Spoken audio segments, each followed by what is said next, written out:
Quorum is present. Senate is ready for business. We will now move. We have 7 motions to dissent. Clerk will read. Madam President, move to send to the House Members Bill 20. Conference meeting before the House. Senator Brown. Questions on the adoption of the motion? All in favor say aye. Opposed, nay.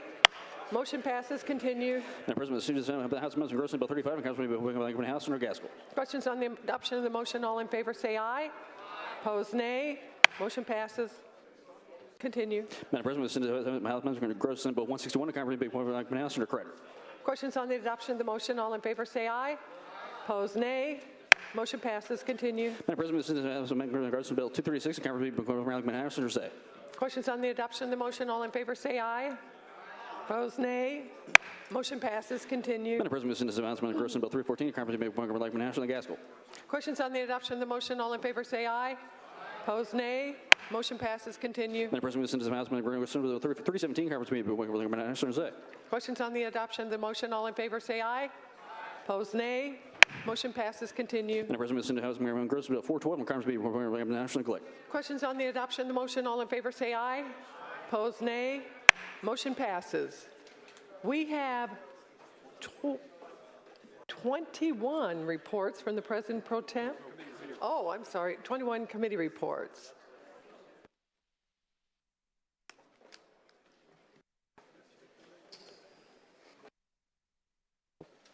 Is there consent to take these in one motion? All in favor say aye. Opposed, nay. Committee reports are adopted. We have 12 reports from the President Pro Tem. Clerk will read. Pursuant to Relay 4, staying rules in the Senate, President Pro Tem Bray is appointed. Pursuant to Relay 4, staying rules in the Senate, President Pro Tem Bray. Pursuant to Relay 4, staying rules in the Senate, Pursuant to Relay 4, staying rules in the Senate. Pursuant to Relay 4, staying rules in the Senate, President Pro Tem. Pursuant to Relay 4, staying rules in the Senate. Pursuant to Relay 4, staying rules in the Senate. Pursuant to Relay 4, staying rules in the Senate. Pursuant to Relay 4, staying rules in the Senate. Pursuant to Relay 4, staying rules in the Senate. Pursuant to Relay 4, staying rules in the Senate. Pursuant to Relay 4, staying rules in the Senate. Pursuant to Relay 4, staying rules in the Senate. We have a general resolution for consideration. Clerk will read. House Concurrent Resolution number 33, Senator Perfect congratulating the East Central High School football team. Resolutions placed on its passage. All in favor say aye. Opposed, nay. Resolution is adopted. Secretary notify the House of the passage. Continue. House Concurrent Resolution number 34, Senator Freeman recognizing Mayor Dennis Buckley. Questions on the adoption of the resolution? All in favor say aye. Opposed, nay. Resolution is adopted. Secretary notify the House of the passage. Continue. House Concurrent Resolution number 35, Senator Charbonneau recognizing the Valparaiso High School gymnastics team. Questions on the adoption of the resolution? All in favor say aye. Opposed, nay.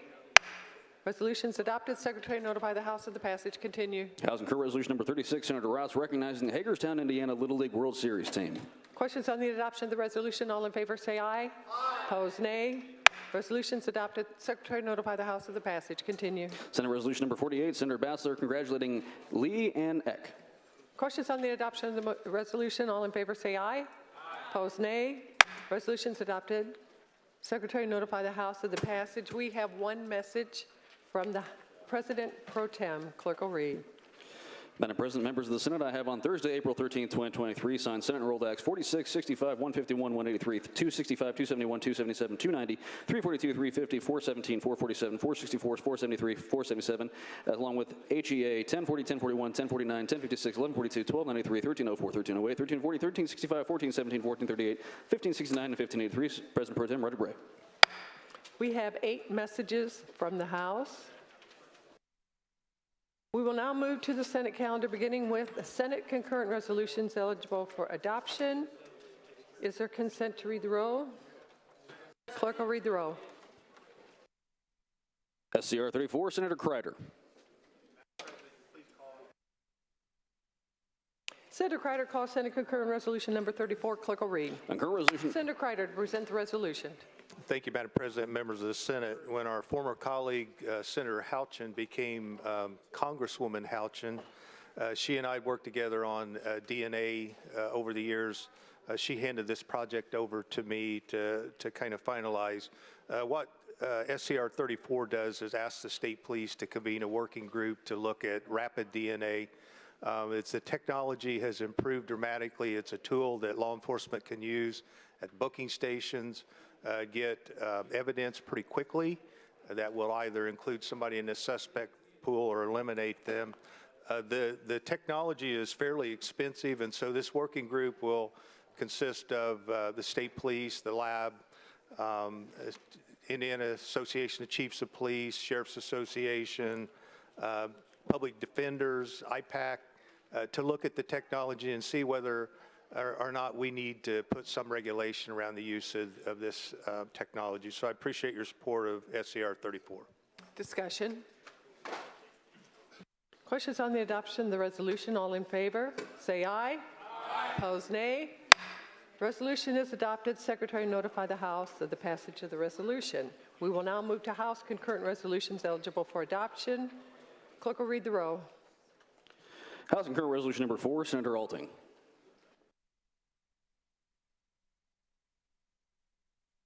Senator Alting calls House concurrent resolution number 4. Clerk will read. Concurrent resolution urging. Senator Alting to present the concurrent resolution. Thank you, Madam President, members of the Senate. This is renaming a bridge after Donald L. Mills, a chief warrant officer who was decorated Vietnam War veteran. The bridge is located on State Road 29 over the Wildcat Creek in Burlington, Indiana. Officer Mills disobeyed orders to protect his fellow troops by flying over enemy lines to evacuate wounded soldiers in Vietnam. He sat in the crossfires of the Viet Cong, and his men were being loaded into the nearby helicopter to be transported to safety, with his bravery resulting in several lives being saved. Officer Mills then dedicated 24 years of service to the Kokomo Police Department after concluding his military service. He then continued to serve the public for additional 13 years as a court security officer for the Howard County Superior Court 1. Upon returning home, he served on the Kokomo Police Department for 24 years and as a court security officer for Howard County for Court 1 for an additional 13 years. I ask for your support in honoring Donald L. Mills. Is there discussion? Resolutions placed on its passage. All in favor, say aye. Aye. Opposed, nay. Resolution is adopted. Secretary notify the House of the passage. We will now move to House. Oh, it was a memorial. It was a memorial.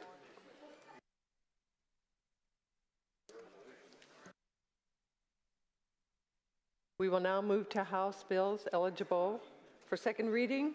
Is there consent to read the roll numerically? Clerk will read the roll. House Bill 1034, Senator Baldwin.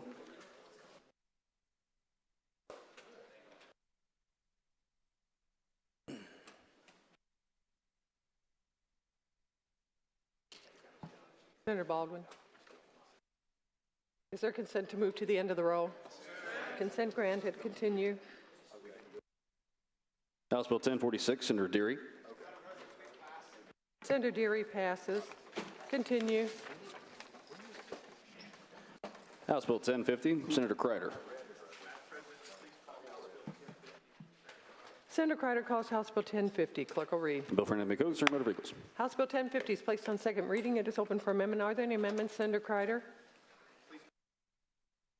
Senator Crider calls amendment number 4. Clerk will read. Madam President, members of the House. Senator Crider to present the motion to amend. Thank you, Madam President, members of the Senate. When we did the road funding formula in 2017, one of the things we did for alternative fuel vehicles was put a replacement system in place so that they were contributing their fair share of the road funding formula. This amendment seeks to adjust that formula based on the ratio that we would have adjusted as a regular motor vehicle. Appreciate your support of motion number 4. Is there discussion? Questions on the adoption of the motion? All in favor say aye. Aye. Opposed, nay. Motion passes. Are there further amendments? Senator Leising calls amendment number 2. Clerk will read. Madam President, members of the House Bill. Senator Leising to present the motion to amend. Yeah, Madam President, members of the Senate, Senate motion number 2 is the exact language from Senate Bill 241, which passed out of this body 48-0. All it does is it tells the BMV that they need to report annually to the Indiana Utility Regulatory Commission the number of electric cars per county, so that hopefully our utility companies understand where maybe in a certain area within a county there's a heavy number of electric cars, that they don't blow transformers. So thank you for your support of the motion. Is there discussion? Questions on the adoption of the motion to amend? All in favor, say aye. Aye. Opposed, nay. Motion to amend passes. Are there further amendments? Senator Zay calls amendment number 3. Clerk will read. Madam President, members of the House. Senator Zay to present the motion to amend. Madam President, members of the Senate, I bring before you amendment number 3 on House Bill 1050. What this bill simply does is continue what we've been doing for years. Our independent car training facilities that teach driver's ed, as well as our schools that teach driver's ed programs, at the end of the driver's portion of their training, they would actually give the driver's test that would qualify the students to then go get their driver's license. By rule, the BMV changed that. They were going to bring it all in-house, where you had to go to an agent, to a BMV outlet and get your driver's test done there. So we're putting this in statute in collaboration with the Bureau of Motor Vehicles, so that we'll be able to continue to have that test happen after our driver's ed courses are given in our schools and in the independent agencies. Would appreciate your support for the amendment. Discussion? Questions on the adoption of the motion to amend? All in favor, say aye. Aye. Opposed, nay. Motion to amend passes. Are there further amendments? Yes, Senator Koch. Madam President, please call amendment 7. Senator Koch calls amendment number 7. Clerk will read. Madam President, members of the House. Senator Koch to present the motion to amend. President, members of the Senate, the House bill had some language concerning issuance of driver's licenses and ID cards to parolees as defined under 8 U.S. Code 1182D5. That is extremely broad language and would include somewhere between 500,000 and 1 million people. My understanding of the original intent was to limit that to people coming from the Ukraine under the current circumstances, so my amendment would limit those provisions very narrowly to the Ukrainians admitted to the United States under parole. I'd appreciate your support. Discussion? Yes, Senator Taylor. Senator Taylor to question Senator Koch. Do you yield? I do. Senator Taylor. Thank you, Madam President. Thank you, Senator Cook, for answering my question. Senator Cook, why are we doing this for Ukraine right now? Well, that was my understanding of the House's intent. Okay. Was that those here in the country lawfully but not citizens under what is known as parole, which is a very narrow exception to immigration law, should be afforded the opportunity to receive Indiana driver's licenses and ID cards. The language, however, was so broad, it included, and I've seen 2 estimates, one that's a little over 500,000 people and the other, the one that is 1 million, would have included much more people, many of whom were admitted improperly. In fact, there's litigation pending about that. So the purpose of my amendment was to recognize the intent that, as I understood it, of the House, and limit that privilege only to certain Ukrainians as set forth in the amendment, rather than the wider universe of population. Okay, so really it's not about whether or not they're here on parole, it's about where they come from, right? Because there are people, you do understand there are people here with parole status that didn't necessarily come from Ukraine. Oh, and that's the issue here. There are nearly, one estimate is 1 million who are not vetted. And as I said, not make this political, but the Biden administration has been found to use the parole process improperly and admit a whole bunch of people on parole who shouldn't have been. And so the purpose of my amendment was simply to make the bill do what my understanding of the House's intent was to limit those Ukrainians who are here on parole under the, and as you'll see, Senator, very specific, federal laws cited. Yeah, and that concerns me. Because really what you're saying is it doesn't matter. You know, parole status is given to those people who are escaping maybe tyranny or some sort of. No, that would be asylum. That's different. Well, that's asylum. but they that's could- not parole. Okay, so then That's tell me. an entirely different category. Okay, so what is parole? How do you get parole status? Parole is defined under, as I said, 8 U.S. Code 1182D5, and my understanding of parole, that it is a very narrow, almost emergency type circumstance. The example given to me was such as a match for an organ transplant. So, and my understanding is it is generally a couple of hundred people a year, traditionally. But it has been used by the current administration to admit to the United States as many as 1 million persons in an improper sort of way. That's not how it's defined under, well, let me understand this. So there's 200 people every year prior, right? Well, I am giving you examples that were given, and that was the figure that I was given. I'm not an immigration attorney, but that was, and so we're equal there. Okay, so the Department of Justice actually defines this actual program, and it doesn't necessarily mean that, I mean, they could be here for multiple reasons in order to get parole status. I'm just trying to figure out why Ukraine is the only country you would allow them to have a driver's. Well, again, that was my understanding of the objective of the House. If you don't think we should extend it to the Ukrainians admitted on an emergency basis, then you're free to make that argument. No, that's not what I'm making. I'm saying Okay. we shouldn't make it just limited to Ukrainians because parole is a status that's given to individuals in this country, and they've been vetted by the federal government. No, not all have been, no. Not all have been vetted. And in fact, as I mentioned, our Attorney General is involved in litigation right now over the Biden administration's misuse of parole. Well, our Attorney General is involved in a lot of litigation across this country. But that being said, that doesn't mean that they've been found to have actually used it in the wrong way. There is litigation, and I know there's litigation, but that's why the court has actually found that, actually. Well, there's litigation. Okay, let me speak on the amendment. Yeah, thank you, Senator, for your question. Thank you, Senator Cook. Thank you, Madam President, speak on the amendment. Senator Taylor, speak on the amendment. Thank you. I don't know if the intent of the original author was to restrict this to Ukrainian individuals. Why wasn't it put in the original bill? This is a pretty big miss. This is not like missing a BB. This is like missing a basketball.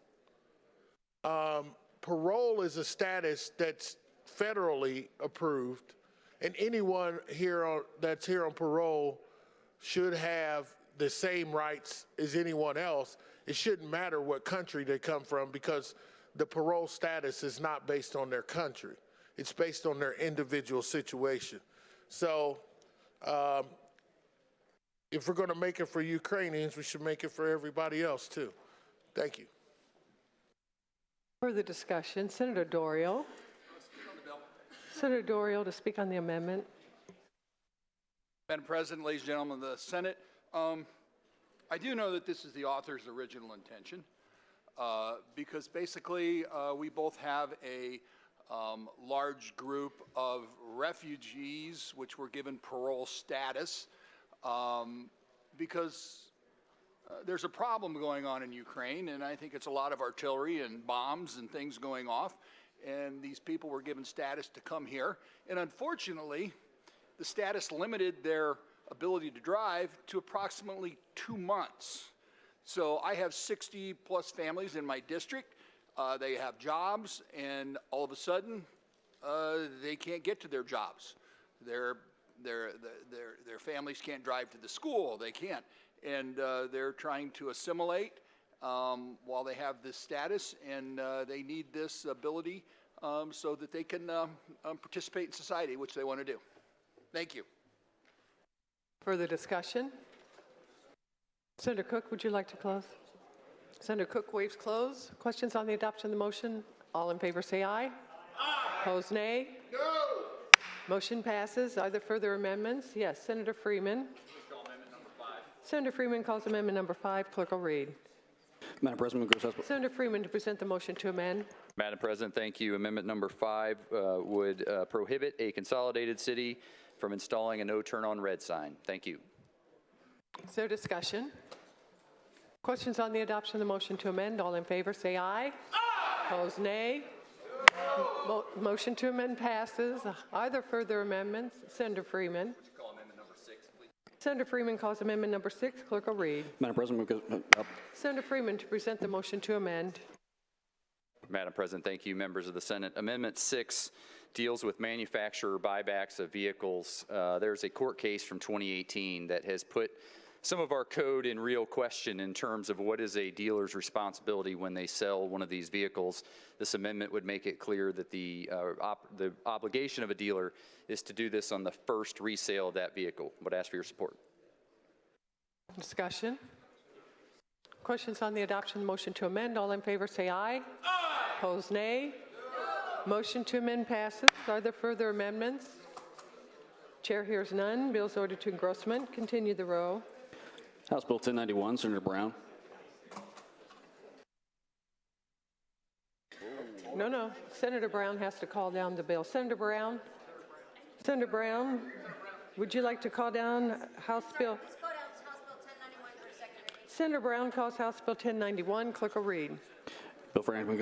House Bill 1091 is placed on second reading. It is open for amendment. Are there any amendments? Senator Donato. Senator Donato calls amendment number 1. Clerk will read. Madam President, Senator Donato to present the motion to amend. Thank you, Madam President, members of the Senate. This is actually Senate Bill 376 that passed 39-9 out of the Senate chamber, and I'm very honored today to have Senator Breaux here. She was in the hospital when I presented this the last time, and she was really involved with the commission with me on this bill. So we get to do it again, Senator Breaux. Amendment 1 allows Indiana to use a specific narrow federal permission to allow Medicaid or Children's Health Insurance Program eligibility for immigrant children and pregnant women who are lawfully residing in the United States and meet all other program eligibility requirements. Lawful permanent residents make up a vast majority of those gaining coverage options in the state that have taken this action already. Currently, these individuals must wait 5 years before becoming residents and before they're eligible for Medicaid or CHIP, an emergency-only Medicaid as their sole option. For those without any coverage options, this creates a major gap in accessing regular care such as developmental screenings, well child visits, and prenatal care. Amendment number 1 does nothing to make anyone automatically eligible for Medicaid and CHIP. Also, we added the requirement for women, infant, and children to match the federal requirements that are currently in statute. And with that, I would ask for your support. Is there discussion? Yes, Senator Brown to speak on the amendment. I want to thank Senator Donato. She has worked so hard on these issues. This is a great amendment, and I appreciate your support. Further discussion? Senator Donato, would you like to close? She waives closing. Oh, excuse me, Senator Breaux. Senator Breaux to speak on the amendment.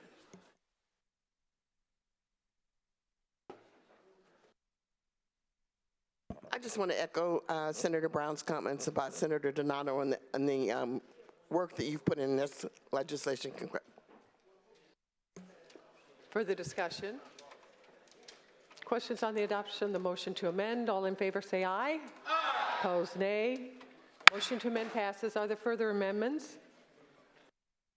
Chair hears none. Bill's ordered to engrossment. Continue the row.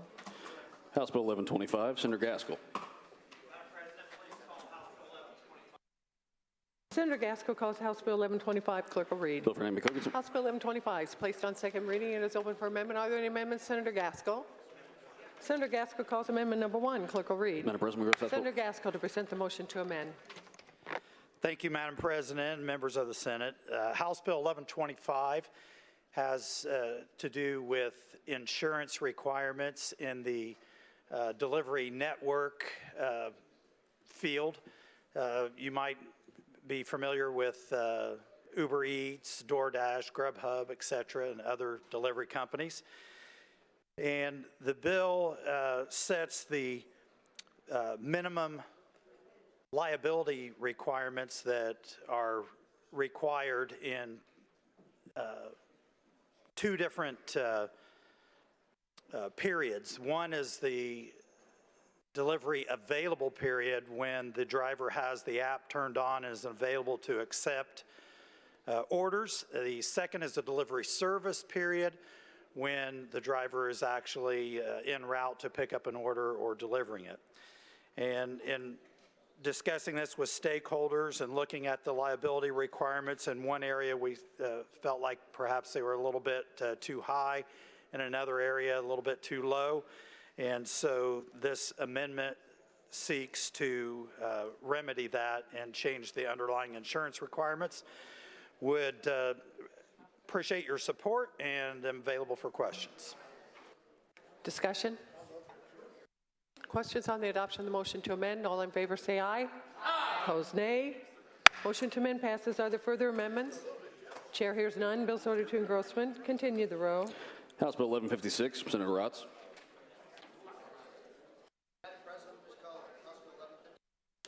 Senator Raatz calls House Bill 1156. Clerk will read. Bill for Animal Concern. House Bill 1156 placed on second reading. It is open for amendment. Are there any amendments? Chair hears none. Bills ordered to engrossment. Continue the row. House Bill 1160, Senator John Ford. Senator John Ford calls House Bill 1160. Clerk will read. Bill for Animal Concern. House Bill 1160 placed on second reading. It is open for amendment. Are there any amendments? Senator John Ford. Senator John Ford calls amendment number 1. Clerk will read. Madam President, members. Senator John Ford to present the motion to amend. Thank you, Madam President, members of the Senate. House Bill 1160 creates a workforce development pilot program. Amendment number 1 does a few things. 1, cleans up some language that we left in place when we tried to do a committee amendment. 2, it adds the manufacturing industry. So as a focus of this overall bill would be to create a pilot program for workers in the manufacturing industry. And lastly, it shortens the pilot program from 2028 to 2026. Would appreciate your support. Discussion?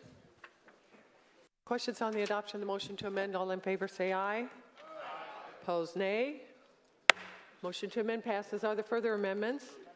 Chair hears none. Bills ordered to engrossment. Continue the row. House Bill 1217, Senator Alting. Madam President, pass. Senator Alting passes. Continue. House Bill 1236, Senator Freeman. Senator Freeman calls House Bill 1236. Clerk will read. Bill for Animal Concern, Senator Vickers. House Bill 1236 placed on second reading. It is open for amendment. Are there any amendments? Chair hears none. Bills ordered to engrossment. Continue the row. House Bill 1316, Senator Charbonneau. Senator Charbonneau. Consent to move to the end of the row. Consent granted. Continue. House Bill 1401, Senator Leising.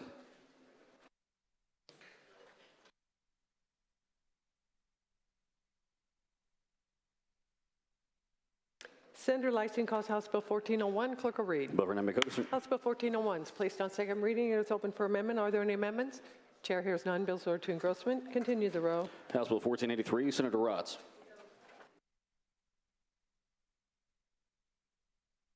Senator Raatz calls House Bill 1483. Clerk will read. Bill for Animal Concern, Education. House Bill 1483 placed on second reading. It is open for amendment. Are there any amendments? Senator J.D. Ford. Senator J.D. Ford calls amendment number 6. Clerk will read. Madam President, move House Bill. Senator J.D. Ford to present the motion to amend. Thank you, Madam President and members of the Senate. Just wanted to rise today to offer amendment number 6, and also thank Senator Raatz for working with me on this particular amendment. But essentially, in committee, we heard from a number of folks for the need to track both the acts of bullying as well as the abusive behaviors of the perpetrator. So in addition to this, we just need to ensure that the victim has all the adequate support in place to help them through the trauma of being a victim of bullying. Additionally, We also heard that there's increased usage for social media with our young students. We just want to make sure that all forms of bullying and abusive behaviors are addressed, and that includes written, physical, sexual, and cyber forms of bullying. So with that, I would just ask for your support on amendment number 6. Is there discussion? Senator Raatz to speak on the amendment. Thank you, Madam President, members of the Senate. I've worked with Senator Ford, and this is a good amendment. I appreciate your support for it. Further discussion? Senator J.D. Ford waives close. Questions on the adoption of the motion to amend? All in favor say aye. Aye. Opposed, nay. Motion to amend passes. Are there further amendments? Senator Young. Senator Young calls amendment number 4. Clerk will read. Madam President, members. Senator Young to present the motion to amend. Thank you, Madam President, members of the Senate. Motion number 4, if you'll look real quick on page 2, starting at lines 36, the way the language is now, that in their rules that the school has to use for the disciplinary actions, they had to provide parents with audio-visual material that may be used. However, there may be other materials, it's not audio-visual, that may be used in bullying against a student, pictures, books, recordings, and things like that. So all this amendment does is strike those specific things, and then the language would say any materials that are used, then they would provide that to the parents. I've spoken to the author of the bill, and the author is fine with it, and I'd appreciate your support. Is there a discussion? Senator Raatz to speak on the amendment. Thank you, Madam President, members of the Senate. This is another good amendment. I appreciate Senator Young's eagle eye on this and ask for your support. Further discussion? Senator Young, would you like to close? No, thanks. Senator Young waives closing. Questions on the adoption of the motion to amend? All in favor say aye. Aye. Opposed, nay. No. Motion to amend passes. Are there further amendments?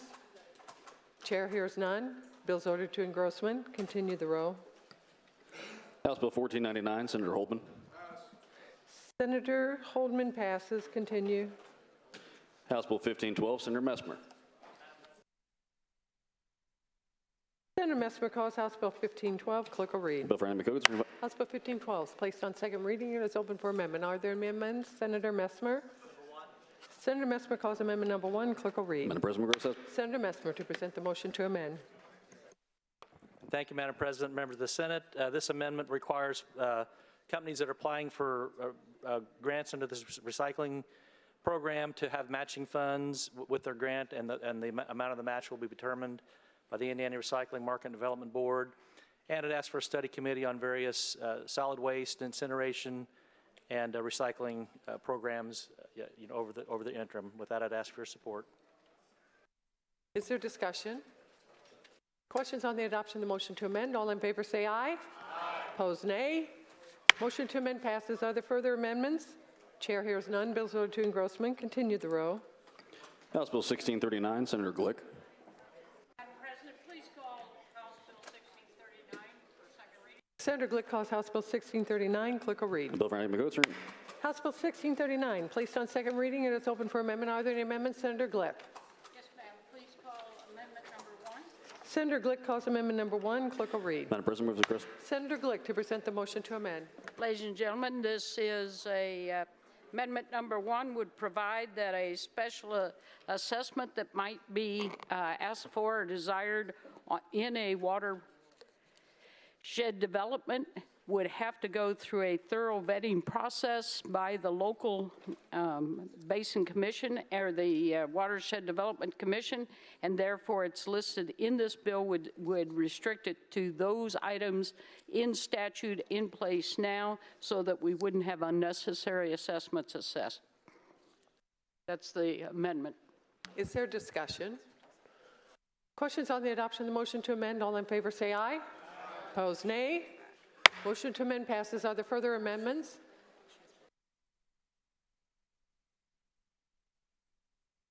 Senator Glick calls amendment number 2. Clerk will read.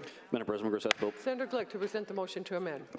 Amendment number 2 to this bill would allow a current or future river basin commission that isn't existent to have the option to opt into the Watershed Development Commission, meaning that they could become a part of that Watershed Development Commission, or if they did not want to join, they would not be forced into that Watershed Development Commission.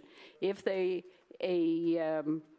group of counties in which this watershed exists decide that those county commissioners all decided they wanted to go into that commission, they could vote for it, but the Watershed, or the River Basin Commission, also by a majority of the commission, would have to vote to join that watershed. Is there discussion? Questions on the adoption of the motion to amend? All in favor say aye. Aye. Opposed, nay. Motion to amend passes. Are there further amendments? Senator Glick calls amendment number 4. Clerk will read. Madam President, we go to House Bill 6. Senator Glick to present the motion to amend. Thank you, Madam President, members of the Senate. This would provide for the addition in each of these watershed development commissions. It would add the county surveyors. We want to use the expertise that's already available to various counties and to the commission, and it would just allow us to have their professional input. Discussion. Questions on the adoption of the motion to amend? All in favor say aye. Aye. Opposed, nay. Motion to amend passes. Are there further amendments?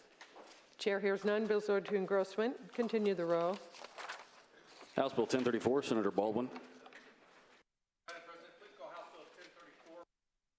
Senator Baldwin calls House Bill 1034. Clerk will read. Bill for name includes. House Bill 1034, placed on second reading and is open for amendment. Are there any amendments? Chair hears none. Bills ordered to engrossment. Continue the row. House Bill 1316, Senator Charbonneau. Senator Charbonneau passes. That concludes our second reading calendar. We will now move to House bills eligible for third reading. Before we do that, we do have 2 doctors of the day. They've been very patient. Let's please recognize Dr. Eugene Justice from Greenwood and Dr. Taylor Backard from Greenwood. Thank you for being here.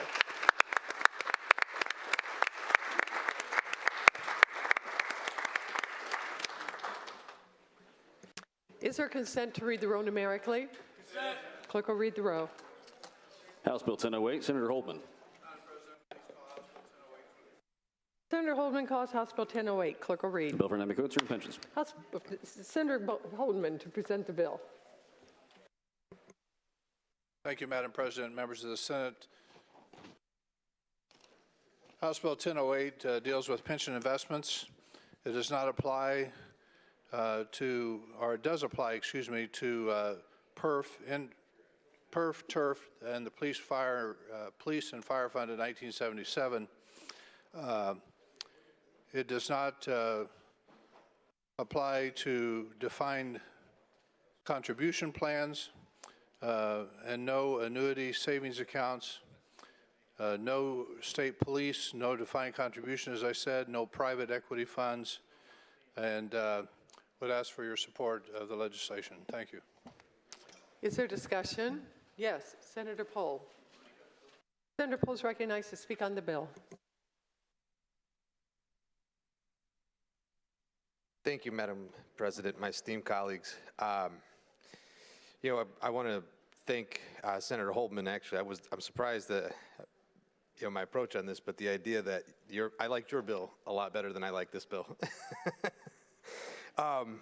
Because you focused on the fiduciary duty, and I think that everybody can relate to that. Everybody can relate to the idea that our investments should be done in a way that are focused solely on creating a fiduciary duty or adhering to a fiduciary duty. But in committee on this bill, we had heard about how the governance of this bill was going to be problematic for INPERS. I think that first and foremost kind of demonstrated this wasn't something that INPERS had actually asked for. It seemed as if INPERS did not have an issue. But one of the things that was testified to about in the committee on this particular bill was that this was an idea that this was ensuring the free market as it pertained to investments. But to me, it sounded like it was more or less setting up a list of winners and losers, and the winners would be protected, and anybody that wasn't on that list wouldn't have the same protections. Those industries that were the winners are very powerful industries. A lot of them kind of boasted about how well they were doing and their the financial prospect of investing in there. But the idea that that was under the guise of a fiduciary duty for asset managers, that they had to be protected, I think is problematic. We heard that Hoosier values would dictate those investments. And again, that to me just seemed like it was counterintuitive, the idea that if we're just focusing on a fiduciary duty, the values aspect of that wouldn't seem to play. Additionally, we're not asset managers. You know, there may be competing interests within the portfolios of each one of these asset managers that the reasons that dictate disinvestment for various reasons could be for the health of the portfolio outside of any political reasoning. But ultimately, you know, when we're listing these political or these winners and losers, potentially what we're doing is ensuring that those asset managers cannot make decisions that they believe are going to be for long-term health of their investments. So we do the same, obviously, for the same reasons.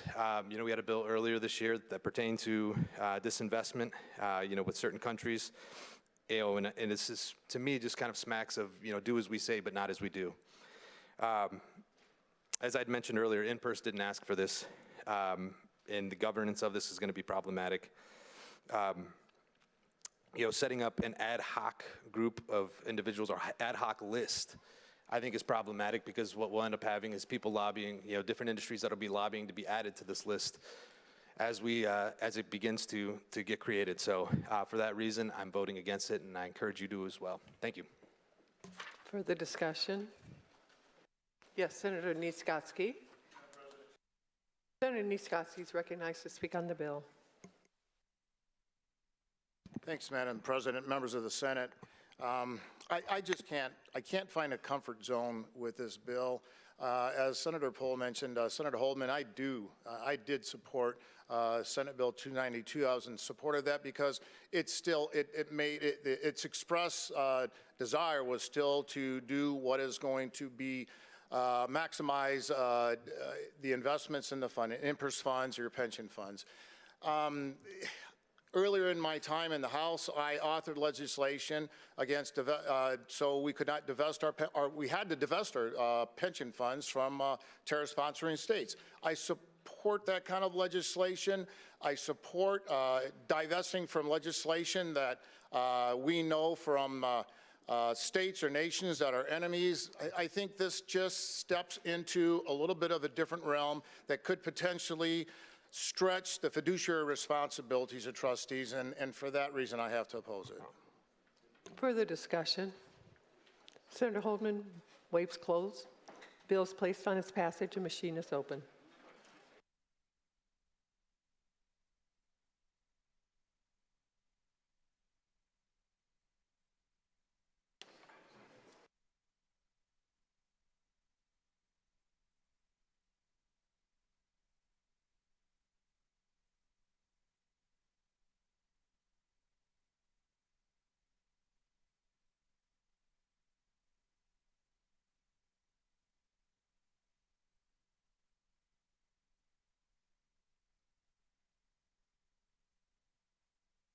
Machine is closed. Clerk will tally the roll. Roll call shows 38 ayes, 9 nays. The bill has passed. Secretary, notify the House of the passage. Continue the roll. House Bill 1021, Senator Holdman. Senator Holdman calls House Bill 1021. Clerk will read. Bill for Niemeyer.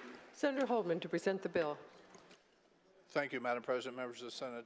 Senate Bill 1021 deals with escrow accounts and just changes the definition of good funds to include any check that does not exceed $1,500, which is a change from $500.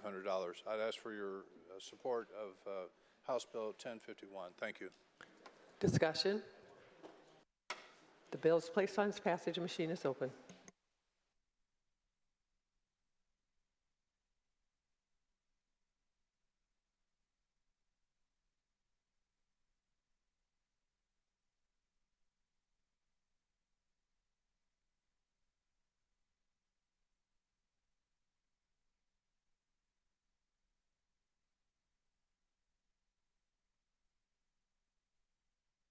Senator Niemeyer. Machine is closed. Clerk will tally the roll. Roll call shows 47 ayes, 0 nays. The bill has passed. Secretary, notify the House of the passage. Continue the roll. House Bill 1204, Senator Messmer. Senator Messmer calls House Bill 1204. Clerk will read. Bill for Namby Goat. Senator Messmer to present the bill.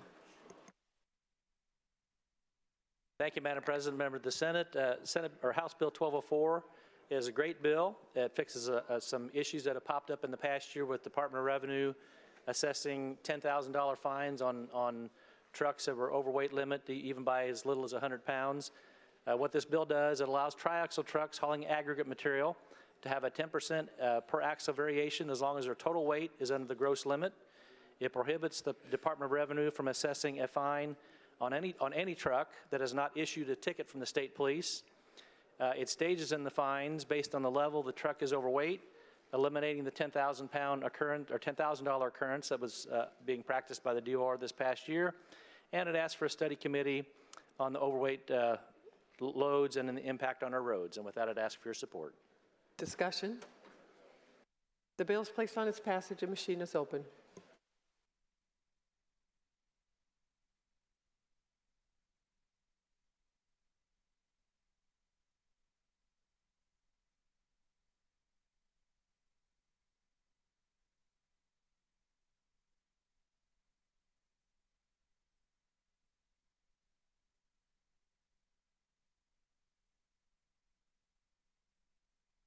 Senator Alting. Senator Alting.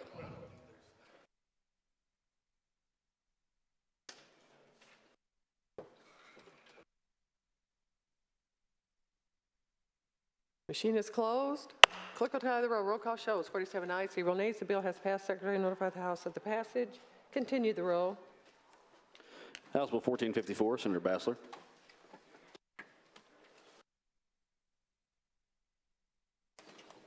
Senator Bassler is excused. Continue the roll. House Bill 1623, Senator Garten. Senator Garten passes. Continue the roll. House Bill 1635, Senator Raatz. Senator Raatz calls House Bill 1635. The clerk will read. Bill for Namby Goat, Education. Senator Raatz is recognized to present the bill. Thank you, Mr. President, members of the Senate. This is a various ed matters bill. I'll go through it.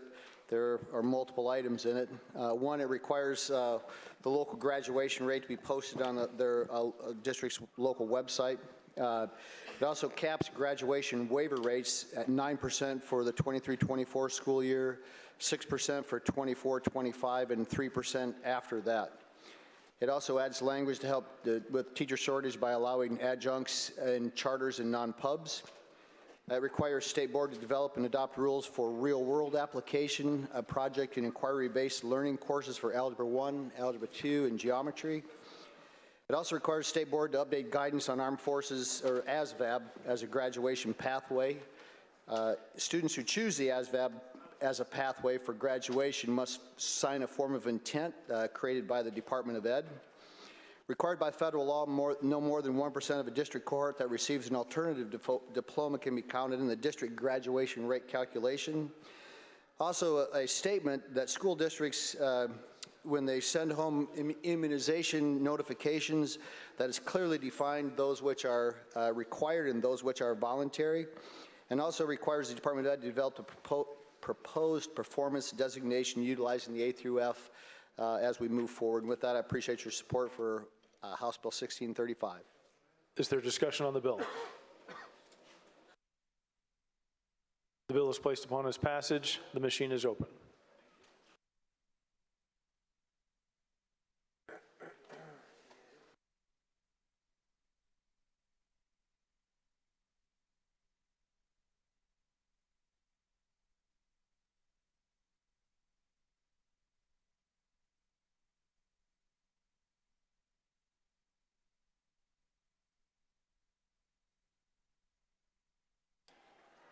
Senator Sandlin.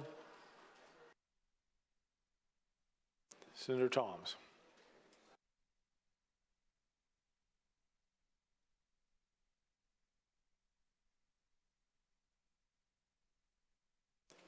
The machine is closed. The clerk will tally the roll. The roll call shows 37 ayes, 10 nays. The bill has passed. The Secretary will inform the House of the passage of the bill. That concludes the bills on third reading. We will now move to addendum number 1, starting with motions to concur. The clerk will read. Senate Joint Resolution number 1, Senator Koch. Mr. President, please call the concurrence motion for Senate Joint Resolution. Senator Koch calls the concurrence motion for Senate Joint Resolution number 1. The clerk will read. Mr. President, move the Senate concur the House amendments and gross Senate Joint Resolution number 1. Senator Koch is recognized to present the motion on the resolution. Yeah, thank you, Mr. President. Ladies and gentlemen of the Senate, you will remember Senate Joint Resolution 1 concerning the constitutional amendment regarding the right to bail and enabling courts to exercise preventive detention over someone who poses a substantial risk to the community. I worked closely with my House sponsors, Representatives Jeter and Sturwald, to incorporate some of the concerns that were raised both here and in the House. And I bring you the concurrence as to those changes. The new language requires, with respect to the underlying charge, that the proof be evident or the presumption strong, and that aligns with the current language in the amendment regarding murder and treason. It also requires the state to prove by clear and convincing evidence that no release conditions will reasonably protect the safety of any other person or the community. And as you will recall, before that, the standard of proof was preponderance of the evidence. Clear and convincing is a higher standard. And I'm in agreement with the changes made in the House and would encourage your support. Is there discussion on the motion? Senator Pohl? Senator Pohl to speak on the motion to concur. Senator Pohl. Thank you, Mr. President, esteemed colleagues. I do want to thank Senator Koch for definitely working on this. You made good on your promise. You said you were going to, and I appreciate that. You always do that. That's something I very much value in you as a colleague. I still have to stand in opposition on this resolution for a couple of reasons.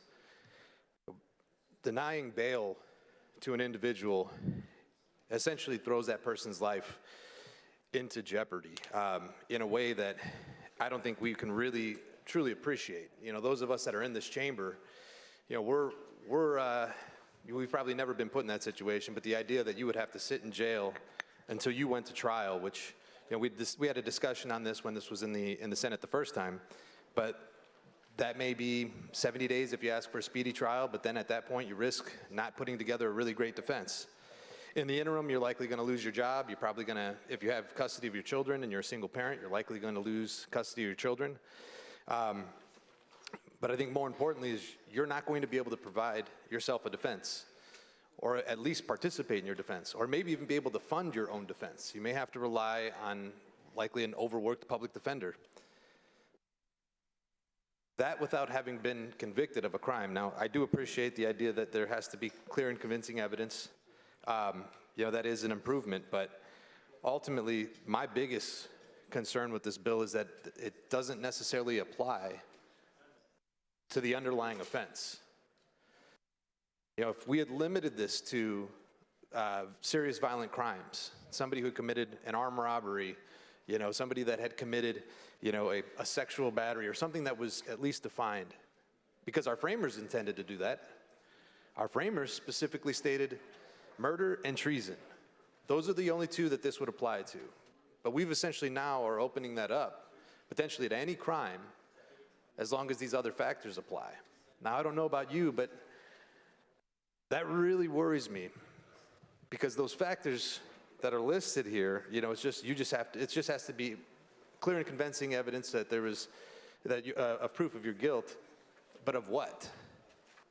Of shoplifting, but you have a troubling past, of potentially possession of drugs or maybe drug dealing, but you're associated with people that the judge thinks are scary people, and that might be a risk to the community or risk to the public.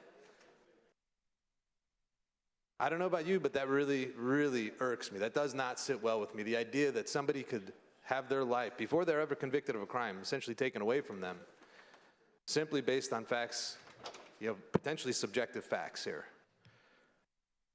The idea that this is going to apply equally to everybody, I don't think we can truly believe that. And not only that, I think it's going to be potentially a nightmare on the governance of this for the Court of Appeals, because these are appealable orders. So if they're denied, you have a judge that is denying individuals bail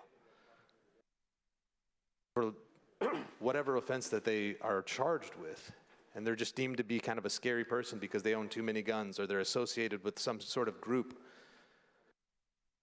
The Court of Appeals is now going to have to deal with a whole lot of it, deal with these issues at their level when it's ultimate, because that's the only recourse. If I'm sitting in jail waiting trial, Senator Freeman, I know that you and I had a discussion about a different piece of legislation where we had talked about, particularly about the idea that, opening issues like this up to the Court of Appeals is going to be, that'd be kind of a nightmare scenario. So I would really issue caution and ask that you not support this. I understand what the intent is here. I understand that we're trying to keep our community safe, but I think this goes way above and beyond, and it's going to have detrimental impact. I don't believe that there's enough here that provides the courts with a clear indication of what our true intent is. I mean, I really do believe that we're trying to keep violent folks out of jail, but the way that this is written, I think, is still vague. And I think that our framers intended it for it to be specific. I think our framers intended it for us to ensure that we're going to keep it to individuals that were a violent threat to the community. But this idea that we could potentially leave this open to guilt by association, I think we know how that will ultimately play out. I think we know who is probably going to get the brunt of denied bail. I don't think I have to say it, but I think you understand what I'm saying here. I can't support this concurrence or this motion to concur, and I ask that you don't either. Thank you. Senator Young? Senator Young to speak on the bill, on the motion.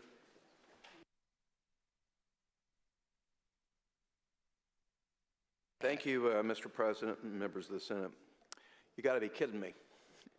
If our founding fathers who wrote, well, not our founding because we did our second Constitution, but if those members of the General Assembly were here today and came from Indianapolis, or were up here during session in Indianapolis, when judges are letting violent felons out of prison and letting them continue to kill and harm our citizens, I guarantee you they'd have more than murder or treason in the Constitution. They lived in a time where it wasn't as violent as it is currently. But this other concern that maybe the other crimes other than violent felonies, listen, if I got an attorney and I've got a low-level felony for writing a bad check, I don't think the state's going to be able to prove I'm going to go out and harm myself or somebody else. That's just a red herring. Those people will still get bail.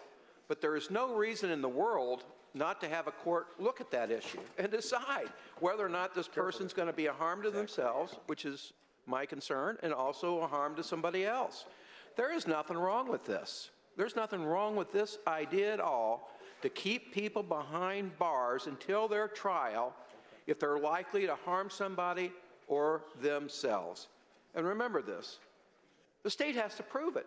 It's got to go before a neutral, nonpartisan to listen to the evidence and make a decision. That's what the court gets to do on this. And the state has the responsibility to prove it. I trust the system. I want our citizens to be safe. That's why I support. Matter of fact, if you could add me to the bill, I forgot if I asked. Could you put me on? Appreciate it. Thank you. Are they on the? Is there further discussion on the motion? Senator Taylor. Senator Taylor to question the author. Senator Cook, do you yield? I do. Senator Taylor. Thank you, Mr. President. Thank you, Senator Cook, for willingness to answer my question. Senator Cook, I'm going to get right to the point. What is the process that this piece of legislation has to go through in order to become part of the Constitution?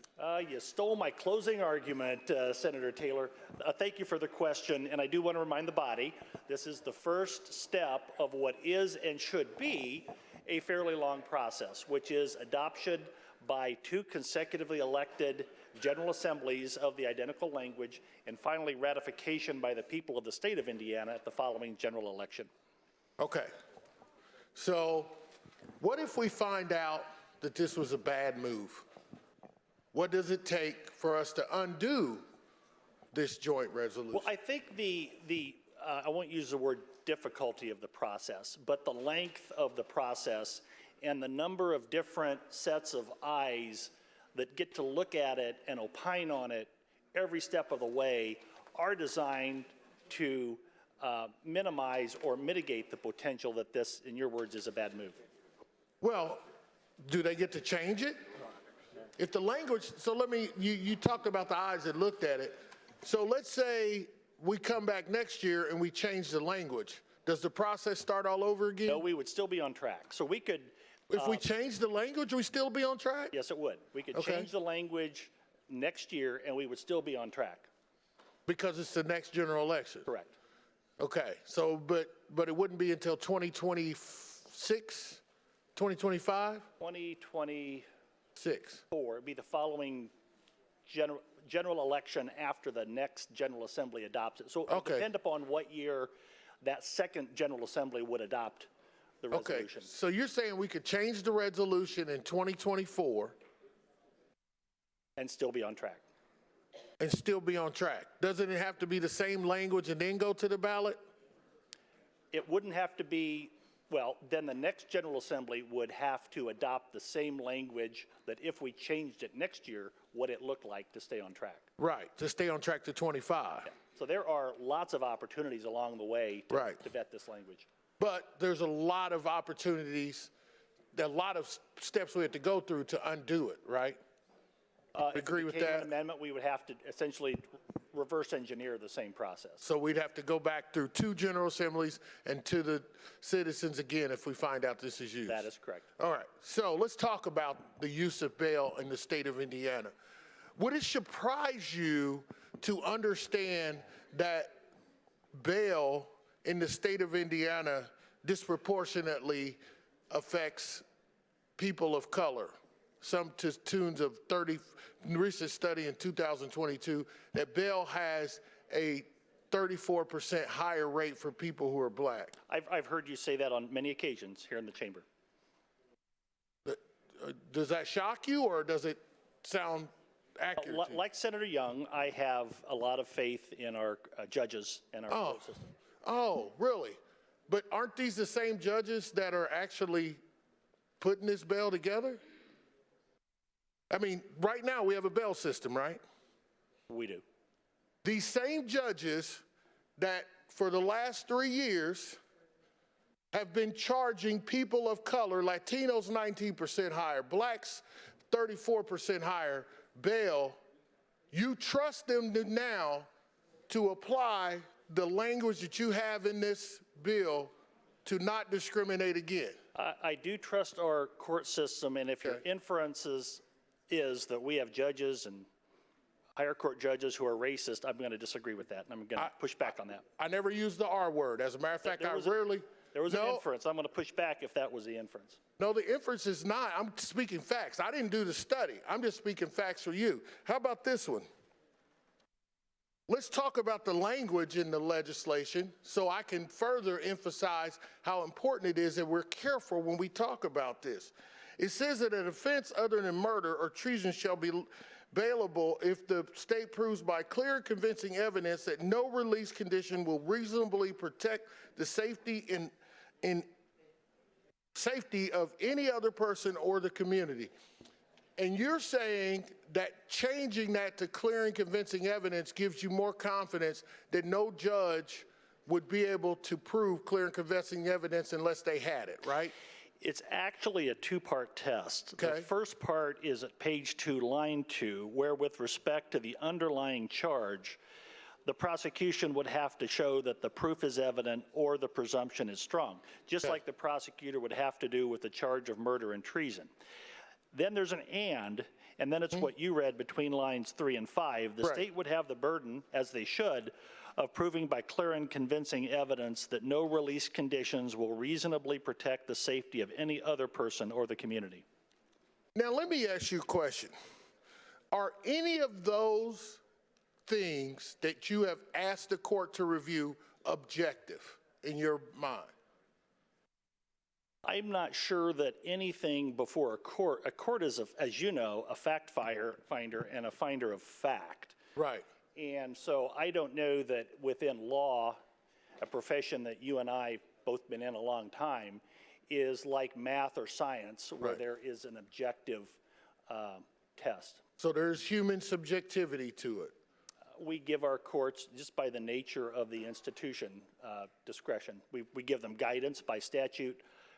Higher courts give them guidance by case law, and there's a certain amount of discretion within that guidance usually.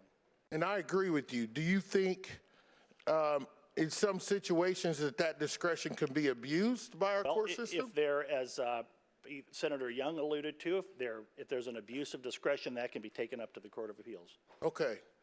Speak on the... Thank you, Senator Taylor. Appreciate the dialogue. Yes. Senator Taylor to speak on the motion.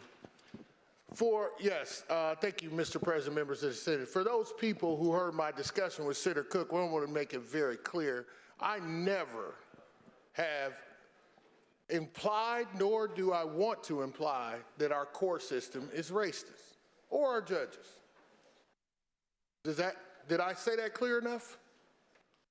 What I implied is not that our court system is racist in any way, shape, form, or fashion. What I said was that there was a study that was done in these same courts who we are now going to put this discretion whether to even have bail, have been known to disproportionately charge people of color higher rates. Did I say there was a reason for that? No, I said a fact, which is objective. And here's why it concerns me, and I understand why a lot of you might not be concerned. I really do at this point. But see, when you take away a right to bail before a person has been convicted of a crime, you are subjecting yourself to something that I can't imagine this country would ever want to have. And that is someone who eventually could be found not guilty of a crime and will have spent time behind bars because financially or by court decision can't get out of jail. Senator Young, Senator Walker, Senator Sandlin, Senator Freeman had this crime-fighting package for Marion County. Senator Freeman had a bill last year to get rid of the Bell Project. It's gone. It's gone bye-bye. Since that time, Senator Freeman got rid of that Bell Project. It's just so sad. We have seen, as far as the people who show up for court, the people who show up for court is down to 60%. When we had the Bell Project, it was upwards of 90%. I don't like it when people get up here and give these speeches about letting murderers out on the street. Because that's not what this is about. Human beings are going to make mistakes. Bail is to make sure you come back to court. The penalty for hurting somebody is prison time. But we are taking away these things. We got rid of the Bell Project because some people felt like that was going to be bad. Well, now we have people who have more arrest records now because they haven't shown up for court in Marion County. Thank you for that. Because the Bell Project wasn't in any other county but Marion County. I want to thank you all for making sure that we have more people who should have been at court running the street today. The second piece is when you take bail out of the picture and you give a human being the discretion to determine who is a threat to the community, it is going to naturally disproportionately affect people of color. Have you ever seen anything like that in your life? Well, I have. And I am a person of color. If you don't think, because of the way that we are raised, the way we've been television, everything else, we don't think people of color are more dangerous. I'm sitting here telling you, as a person of color, that has been embedded in my head since I was a little kid. So don't sit here, and I'm not racist. Married to a white lady. Proudly. But don't sit here and tell me this is not going to exacerbate that problem. And I've said this at the mic before, and I'm going to say it to some of you again. Eventually, we're all going to be sitting here and we're going to look a little tan. Just look at it over time. And we're going to regret that we make these decisions because we know what the effects are going to be. Now, to undo this, we're going to have to go through 2 sessions and the voters have, speaking of the first time, I'm glad the voters have to vote on this because I think we're going to find out real soon how the voters feel. But if we do pass it and the voters make that decision, we're going to have to go back and undo it. Well, we can't. See, we can go back and change the law that Senator Freeman put forward that got rid of the Bell Project. We're probably going to do that. We're going to probably be looking at the next year or so, Senator Freeman, because we're going to get those statistics back to you real soon about the people that are running around who aren't going to court. You're not making Indianapolis a safer place with this. You're exacerbating an issue that already exists in this community. That's the disproportionality of systems that have subjectivity to them. Please, I implore of you, you know what I'm saying is going to happen. This is going to disproportionately affect people of color. If you don't care, vote for it. If you do, don't put this up. We shouldn't even be having this discussion, especially with the problems we have with Bill in Indiana anyway. So I'm going to vote no, respecting my friend who might think that maybe his community needs some more protection, but the only protection I've heard is from a community, Senator Young's speech up here about letting murderers out on the street. I just don't understand why we're doing this when we know what sits right in front of us. So I appreciate your vote of no on this resolution. Is there further discussion on the motion? Senator Koch, do you wish to close? Senator Koch. Thank you, Mr. Senator. Mr. President, thank you, senators, for the discussion on the bill. Adoption of this resolution would align Indiana with the majority of our sister states across the country. This is but the first step in what is and rightfully should be a long process, and I would urge your support. The motion is placed upon its passage. The machine is open.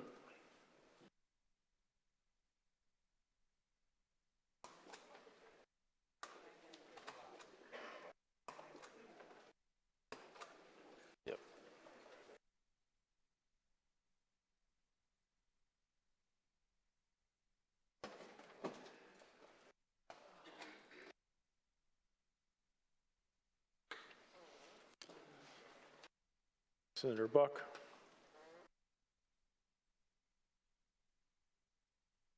The machine is closed. The clerk will tally the roll. The roll call shows 38 ayes, 9 nays. The motion to concur has passed. The secretary will inform the House of the passage of the motion to concur. We have a motion to withdraw a concurrence. The clerk will read. Mr. President, move that motion concur and engross Senate Bill 400 filed April 12, 2023 be withdrawn for further consideration by the Senate. Senator Brown. There's a question on the adoption of the motion. All in favor say aye. Aye. Opposed, nay. The motion passes. Moving back to the concurrences, motions to concur, the clerk will continue the roll. Senate Bill 5, Senator Brown. Senator Brown calls the motion to concur for Senate Bill 5. The clerk will read. Mr. President, the Senate concur with House Amendments regarding Senate Bill 5. Senator Brown is recognized to present the motion. Thank you very much, Mr. President. Members of the Senate, this is Senate Bill 5. This is the Consumer Data Privacy Bill. This bill has been a labor of love by many constituencies and institutions and organizations, and I just want to tell you that you should be very proud that Indiana will be the 6th state. Iowa will also pass, but there hasn't been implemented. So we're going to count ourselves as the 6th state in the country to pass consumer data privacy. This bill is going to allow businesses to have certainty in terms of how to treat our privacy data privacy and how to protect it, as well as allowing consumers for the first time ever in the state to understand that it is actually being guarded. We allow the Attorney General in this bill to enforce these actions. We set a threshold so that businesses that are just starting out are not going to be captured by this. With 100,000 consumers is where we start. So I want everyone to know that Indiana is no longer a flyover state for technology. This is where businesses can land. This is where businesses can start their homes because they understand the laws that they're here to comply with. This bill will start as of January 1st, 2025, and we're following California, Colorado, Utah, Virginia, and Connecticut. And I want to thank everyone who's helped along the way because they knew more about that information than I do. With that, I appreciate your support. Is there discussion on the motion? The motion is placed upon its passage. The machine is open.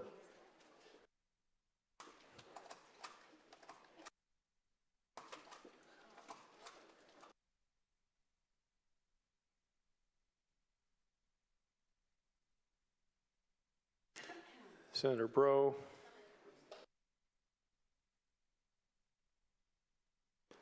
Senator Mishler, Senator Yoder. The machine is closed. The clerk will tally the roll. The roll call shows 47 ayes, 0 nays. The motion to concur has passed. The secretary will inform the House of the passage of the motion. Continue the roll. Senate Bill 160, Senator Crider. Senator Crider calls Senate Bill 160, or excuse me, Senator Crider calls the motion to concur for Senate Bill 160. The clerk will read. Mr. President, the Senate concur with House Amendments. Senator Crider to explain the motion to concur. Thank you, Mr. President, members of the Senate. The only change made in the House was a change of a code side. It was just technical correction. I appreciate your support of the concurrence. Is there discussion on the motion? The motion is placed upon its passage. The machine is open.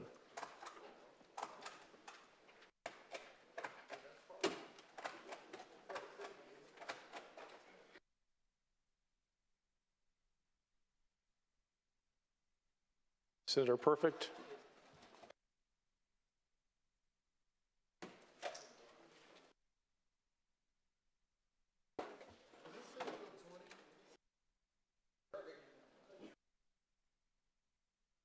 The machine is closed.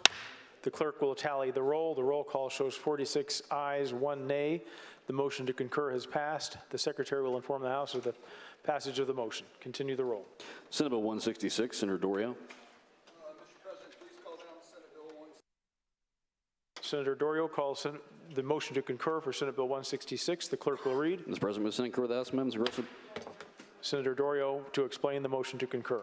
Mr. President, ladies and gentlemen of the Senate, adverse possession, statute of limitations, and legal surveys. The left here, the House decided that individuals that were affected by this needed 180 days to claim that they disagreed with it with the court. Instead of the 90 days that we sent it over there with, and I request your support of this concurrence. Is there discussion on the motion? The motion is placed upon its passage. The machine is open.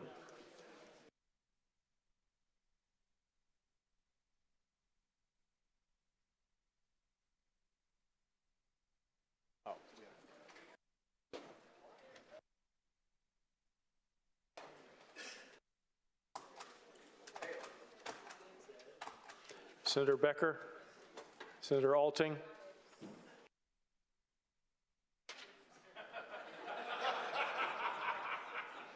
The machine is closed. The clerk will tally the roll. The roll call shows 47 ayes, 0 nays. The motion to concur has passed.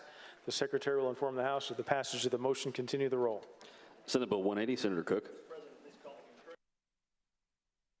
Senator Cook calls the motion to concur for Senate Bill 180. The clerk will read. Mr. President, Senator Cook to explain the motion. Thank you, Mr. President, members of the Senate. The House added 2 good consumer protection guardrails. This is the consolidated revenue bill, you'll recall. The first is before a water utility can petition the IURC for cost allocation, it would have to include information in its proposal regarding the availability of grants or low-interest loans and whether the company considered using these grants or low-interest loans to help cover some of the SEI costs.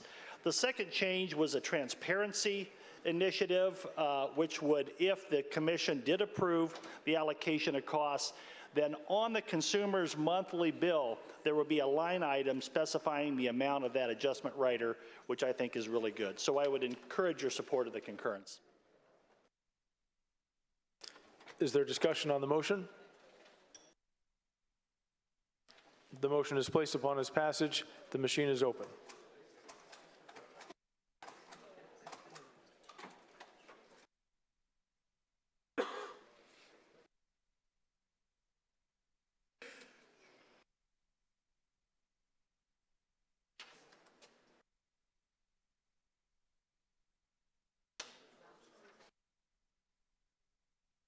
The machine is closed. The clerk will tally the roll. The roll call shows 46 ayes, 1 nay. The motion to concur has passed. The secretary will inform the House of the passage of the motion. Continue the roll. Senate Bill 273, Senator Johnson. Senator Johnson calls the motion to concur for Senate Bill 273. The clerk will read. Mr. President, Senator Bill. Senator Johnson to explain the motion to concur. Mr. President, members of the Senate, pretty simple fixes in the House side to add anesthesia assistance, which we forgot in the bill initially, and to streamline some of the rulemaking process. I appreciate your support. Is there discussion on the motion? The motion is placed upon its passage. The machine is open.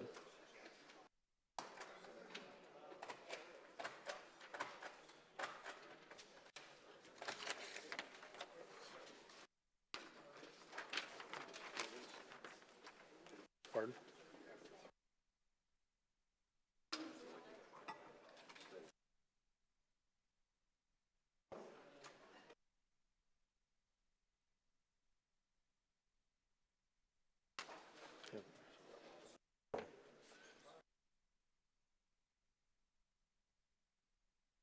The machine is closed. The clerk will tally the roll. The roll call shows 47 ayes, 0 nays. The motion to concur has passed. The secretary will inform the House of the passage of the motion. Continue the roll. Senate Bill 301, Senator Brown.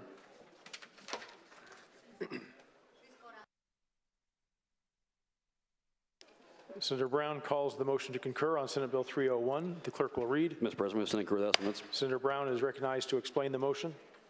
Thank you, Mr. President, members of the Senate. We just took out some increased penalties, so I appreciate your support. How do you like that? Is there discussion on the motion? Senator Taylor, to question the author, Senator Brown, do you yield? Yeah, thank you.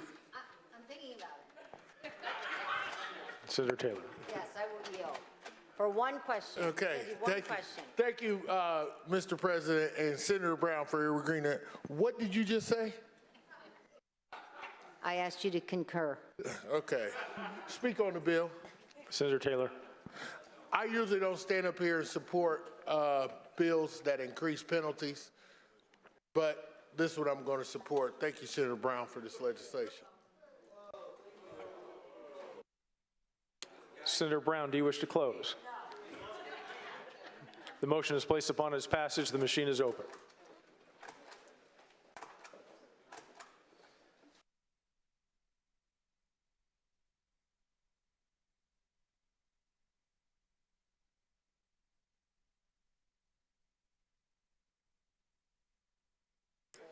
Senator Baldwin, Senator Melton. The machine is closed. The clerk will tally the roll. The roll call shows 47 ayes, 0 nays. The motion is passed. The secretary will inform the House of the passage of the motion. The motion to concur on Senate Bill 400 has been withdrawn, and that is the end of the motion to that is the end of the list of motions to concur.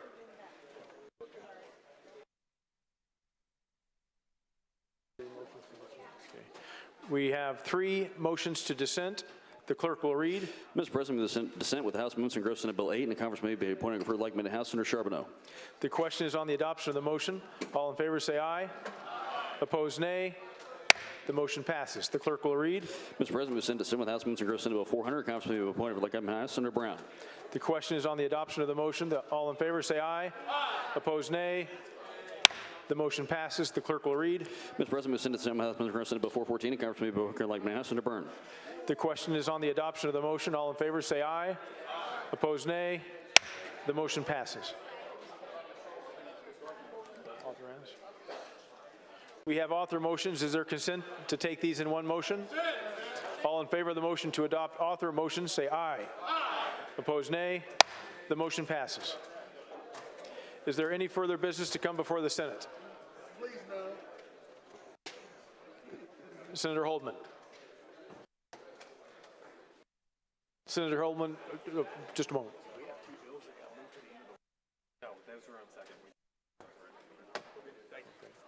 Senator Holdman for an announcement. Thank you, Mr. President, members of the Senate. Members, let's have a heads up here. We have an announcement that we need to make. This is a schedule for Monday and Tuesday of next week. On Monday, 4/17, which is a second reading deadline, the majority members will caucus at 11:30. Session will begin at 1:30, and you should plan to have your dinner, if we go that long, brought to your desk by your staff if you desire to have food. On Tuesday, 4/18 is third reading deadline. The majority members will caucus at 8:45, and session will begin at 10 a.m. on Tuesday next week. Thank you, Mr. President. Senator J.D. Ford for an announcement. Thank you, Mr. President. Thank you, Mr. President. Members of the Senate, the Senate Democratic Caucus will caucus on Monday, the 17th at noon. The chair recognizes Senator Chris Garten for a motion to adjourn. Thank you, Mr. President, and members of the Senate. I move that we do now adjourn until Monday, April 17th at 1:30 p.m. The question is on the adoption of the motion. All in favor say aye. Aye. Opposed, nay. The motion passes. The Senate stands in adjournment until Monday, April the 17th, 2023, 1:30 p.m.